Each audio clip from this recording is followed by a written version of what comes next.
Graças e paz, irmãos. Meu nome é José Santos e eu, juntamente com o pastor Roberto Mariano, ministramos o curso de O Cristão e o Sofrimento na Escola Bíblica Dominical 2020 da Primeira Igreja Batista de Santo André. Antes de começarmos nosso tema de hoje, eu gostaria de retificar uma referência bíblica que dei na aula passada, onde eu citei o texto sabemos que todas as coisas contribuem para o bem daqueles que amam a Deus, e eu equivocadamente falei que esse texto estava em Filipenses, não está em Filipenses, está em Romanos, mais precisamente em Romanos 8:28, ok? Falando nisso, vamos dar prosseguimento à aula de hoje e falando sobre a dor da perda, uma grande certeza. E o nosso texto base para a aula de hoje vai ser Isaías 6, capítulo 6, versículos de 1 a 5, que eu gostaria de ler com os irmãos. No ano em que morreu o rei Uzias, eu vi também o Senhor assentado sobre um alto e sublime trono. A cauda do seu manto enchia o templo. Serafins estavam por cima dele, cada um tinha 6 asas, com 2 cobriam os seus rostos, com 2 cobriam os seus pés, e com 2 voavam. E clamavam uns aos outros, dizendo: Santo, Santo, Santo é o Senhor dos exércitos, toda a terra está cheia da sua glória. E os umbrais das portas se moviam à voz do que clamava, e a casa se encheu de fumaça. Então disse eu: ai de mim, pois estou perdido, porque sou um homem de lábios impuros e habito no meio de um povo de impuros lábios. E os meus olhos viram um rei, o Senhor dos exércitos.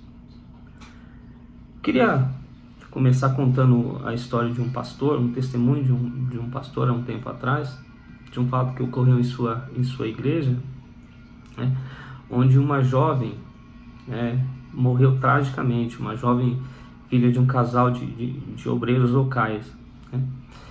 E o culto o primeiro culto após o sepultamento dessa jovem foi repleto de expectativas, pois todos achavam que o pastor iria trazer uma mensagem falando sobre a morte, trazendo alguma referência sobre esse assunto para tentar consolar a família, Ele, ao contrário do que todos pensavam, ele continuou uma série de sermões ou de mensagens que eles estavam fazendo no livro de Isaías, E foi exatamente esse texto que ele pregou nessa manhã, após a morte daquela jovem.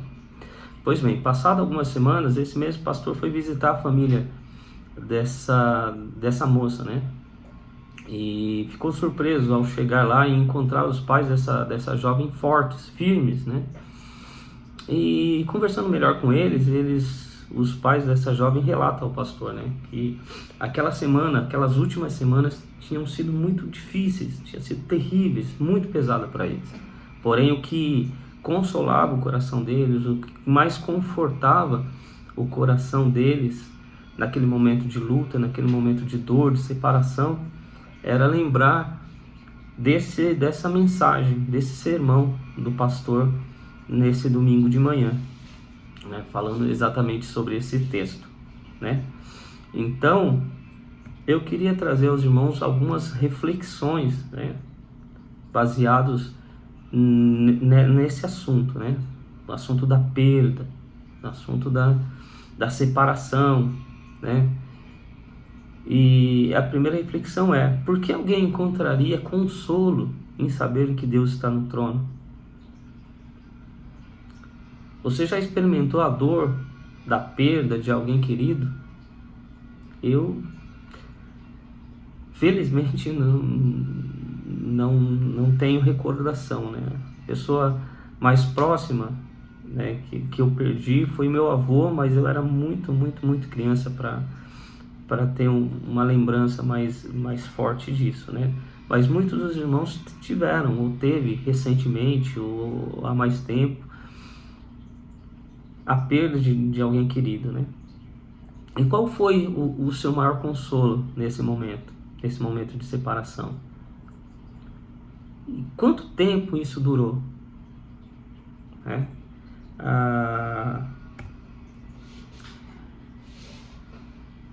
Pois bem, o profeta Isaías, ao escrever esse texto, né, ele também estava passando, não só ele, mas como toda a nação de Israel, o povo de Israel estava passando por um momento de perda, né,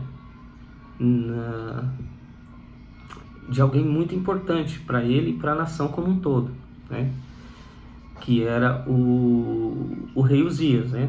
O texto começa falando que no ano da morte do rei Uzias, e daí começa falando, o profeta Isaías vai ao templo e tem essa visão do Senhor. Mas a gente precisa entender qual é o contexto, né, que foi escrito isso. Quem era esse rei Uzias? O que aconteceu nesse período da história em que o profeta Isaías escreve esse lindo texto das Escrituras Sagradas? Então a gente precisa entender um pouco mais o contexto. Para entender o contexto, a gente precisa voltar lá para o livro de Crônicas, né? Precisamente o segundo livro de Crônicas, no capítulo 26. Ali narra a história de um rei chamado Uzias. E quem era o rei Uzias, né? Então vamos lá. Após a morte do rei Salomão, né, o reino de Israel ele foi dividido em dois, né, o reino do norte e o reino do sul. O reino do norte, como todos sabem, Israel era formado de 12 tribos. Então, 10 tribos ficaram como sendo o reino do norte, né, pertencendo ao reino do norte, com o nome de Israel e com a sua capital chamada Samaria. E duas outras tribos mais ao sul foram chamados Reino de Judá e com a sua capital chamado Jerusalém. Pois bem, o rei Uzias foi um dos reis da tribo do Reino do Sul, de Judá, né? E ele foi rei da tribo do Reino do Sul, ou de Judá, nos anos de 792 a 740 a.C. Então ele começou a reinar com 16 anos e reinou durante 52 anos. Então esse rei ele foi contemporâneo do próprio profeta Isaías, que lemos nesse texto. Ele foi contemporâneo do profeta Amós e do profeta Oséias, né? Esse rei, ele reformou as defesas e reorganizou o exército de Israel. Ele realizou campanhas vitoriosas sobre os filisteus e árabes, além de recolher tributo dos amonitas, né?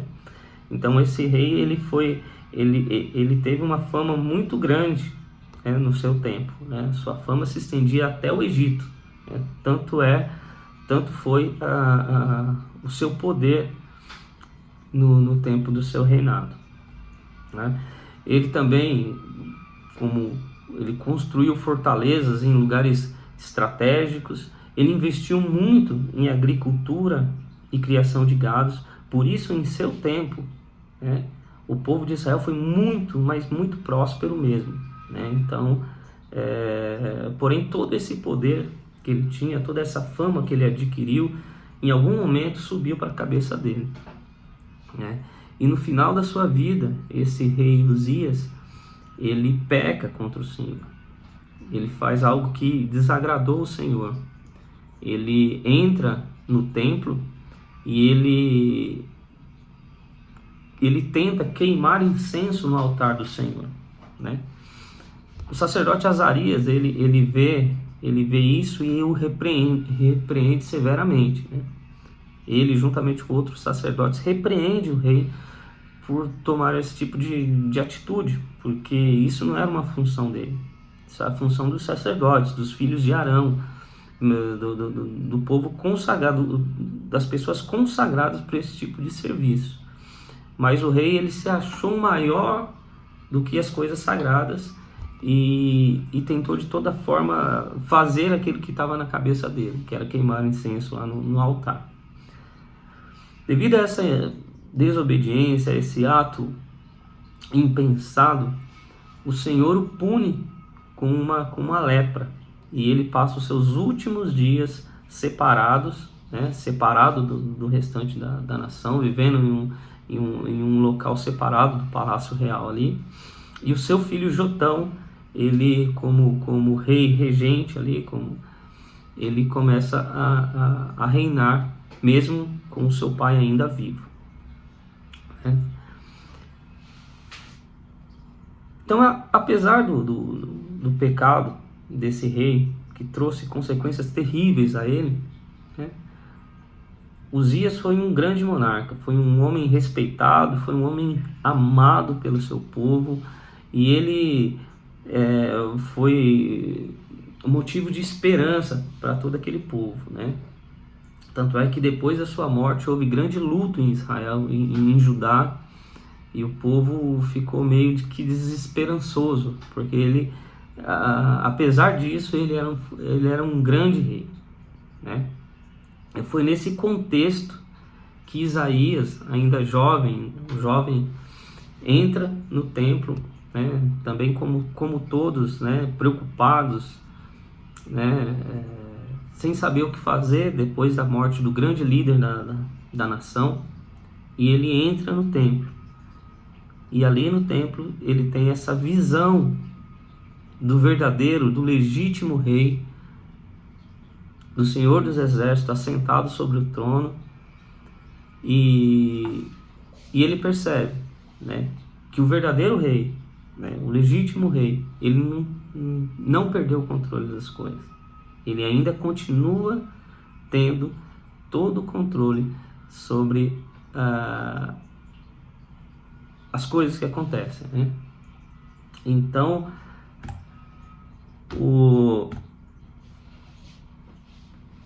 ele se depara, né, com a perda, né, com a perda de alguém querido, de alguém amado, de alguém respeitado. A morte, né, trouxe ali para aquela nação, para aquele povo e para aquelas pessoas, inclusive o jovem Isaías, trouxe muitas inseguranças, muitas incertezas, né? E no nosso tempo também, a morte tem trazido a nós também muita insegurança, muita incerteza. Falam, no nosso caso, não a morte de um ente querido, de um governante, de um líder, né? Mas a gente fala da morte de uma outra perspectiva hoje, né? Todos nós estamos enfrentando esse terrível vírus, né?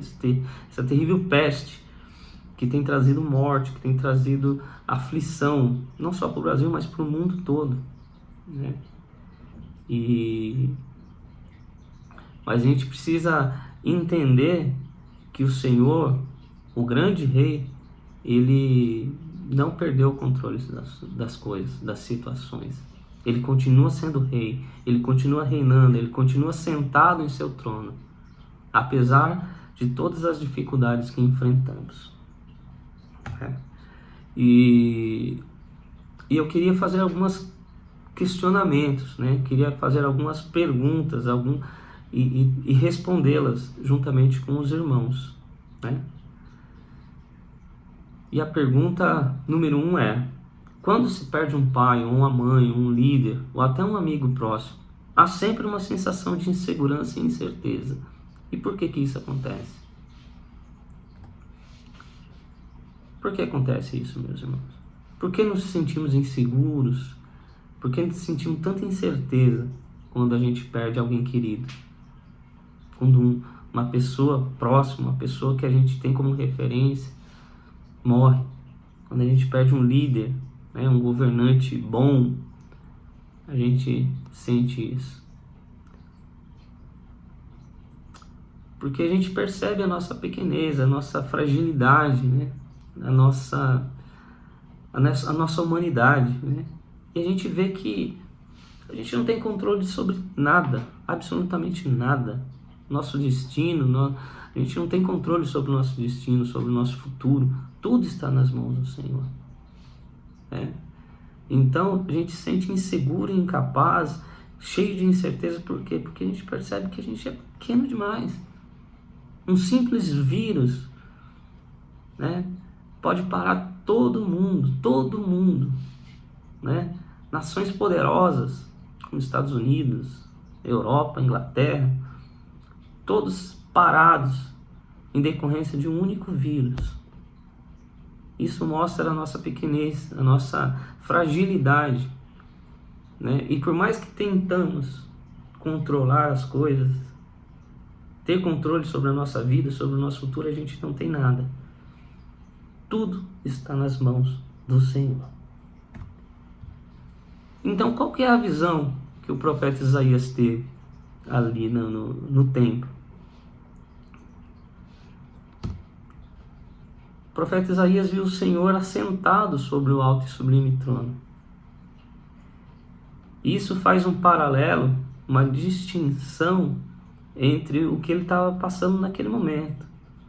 Então, naquele momento de sofrimento, ele tinha perdido o rei que era tão amado, tão respeitado pelo povo.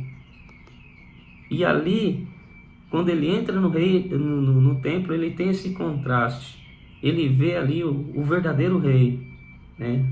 O rei dos exércitos, o Senhor dos exércitos, assentado sobre o alto e sublime trono. E ele consegue entender que apesar de daquele rei Uzias ser um bom rei, ser uma pessoa respeitada e amada, ele era apenas um homem. Mas o verdadeiro Deus, o verdadeiro rei, ele estava vivo, ele não tinha morrido, ele continuava em seu trono, dominando e reinando e controlando todas as coisas. E como o Senhor é apresentado na visão do profeta? Ele é apresentado como rei, o Senhor dos exércitos. É justamente o que eu falei. E é um paralelo que se traçou, uma diferenciação entre aquele momento que ele estava passando, onde ele tinha perdido, o povo tinha perdido o grande rei ali, mas o Senhor, ele se apresenta a Isaías como o verdadeiro rei, o Senhor dos exércitos. E o que os anjos estavam proclamando? Os anjos proclamavam que Santo, Santo, Santo é o Senhor dos exércitos, que toda a terra está cheia da sua glória.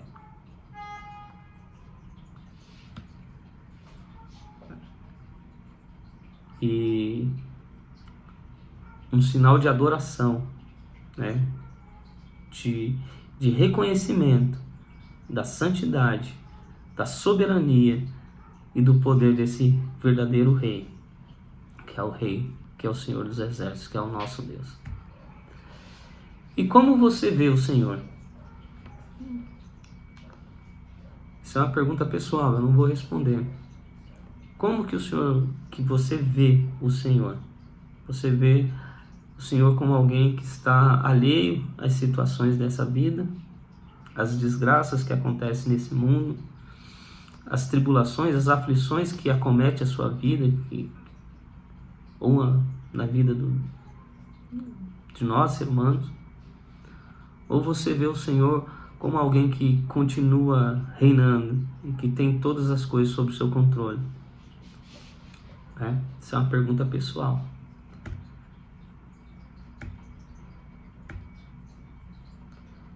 E qual rei governa a sua vida? Qual rei governa a sua vida? Aí é uma resposta pessoal também. Todos nós temos um rei que governa a nossa vida, né? Alguns têm como rei o dinheiro, a fama, o controle, né? O seu próprio eu, o ego, né? Que domina a sua vida. E na sua vida, quem governa? Qual rei governa a sua vida? Esse é um questionamento a ser feito, né? A ser feito por todos nós. E a resposta é individual, né? Cada um tem o seu rei. Então, quem governa a sua vida? Qual rei governa a sua vida? E como o reinado, a santidade e a glória do rei pode encorajar alguém na hora da dor e da separação? Essa é a pergunta 7. Que também é uma resposta pessoal. Como o reinado, a santidade e a glória do rei e aqui eu coloco rei como maiúsculo, que é o verdadeiro rei, pode encorajar alguém na hora da dor e da separação? Isso também é uma pergunta pessoal. Cada um tem uma resposta, uma atitude diferente na hora da dor, na hora da separação. E como que o reinado, a santidade e a glória desse rei, do rei eterno, pode encorajar alguém na hora da separação e da dor? Pergunta número 8. Qual o motivo da reação de Isaías? Então, depois que Isaías teve essa visão, viu a presença, a glória do Senhor, ele caiu em si, né? E ao entrar na presença do Senhor, o profeta Isaías percebeu a sua pecaminosidade. Ele teve uma reação: ai de mim, estou perdido. Porque ele percebeu, né, que ele era um homem pecador, que ele era um homem de lábios impuros e vivia no meio de um povo de lábios impuros. E ele tinha visto a glória do Senhor, o Senhor dos Exércitos. Então, é impossível entrar na presença do Senhor, se deparar com a glória do Senhor, sem ter a nossa fragilidade, os nossos pecados expostos, né? É impossível. Todos aqueles que entram na presença do Senhor, a primeira coisa a perceber é que nós somos pecadores, que somos frágeis, que somos imperfeitos. E a glória do Senhor, ela revela isso. Ela revela a nossa pecaminosidade. E foi essa a reação do profeta Isaías ao entrar na presença do Senhor e ao contemplar a glória do Senhor. Ele percebeu a sua pecaminosidade e a sua fragilidade em meio à glória do Senhor. E a última questão, e a última pergunta que eu queria trazer aqui, e já para a gente encerrar, para a gente concluir, é a pergunta 9. Contraste o rei Uzias e a forma como ele viveu os seus últimos dias e o retrato do rei, o Senhor dos Exércitos, apresentado pela visão de Isaías. Qual a implicação dessa diferença? Foi aquilo que a gente comentou no começo, né? Então, apesar de Uzias ter sido um bom rei, um homem amado, respeitado, né? Ter sido do povo depositar muita esperança nele, né? Em dias melhores, ele era apenas um homem frágil, pecador, imperfeito. Porém existia e existe um verdadeiro rei, um legítimo rei. Esse ele não perdeu e nunca perderá o controle da sua situação. Ele continua no seu trono, reinando, dando as cartas, controlando todas as coisas. E para a gente concluir, eu queria deixar uma mensagem aos irmãos que estão preocupados, que estão inseguros, que estão sentindo muitas incertezas nesses dias de morte ao qual temos vivido, né? E decorrência de todas essas desgraças que têm acontecido no mundo por causa desse vírus, que independente da situação, meus irmãos, você pode confiar que o Senhor ele ainda está no trono, nunca saiu dele, nunca perdeu o seu trono. Ele tem sobre si o controle de todas as coisas na terra. Qualquer peste, qualquer vírus, qualquer problema na economia, qualquer desastre natural, tudo está sob o controle do Senhor.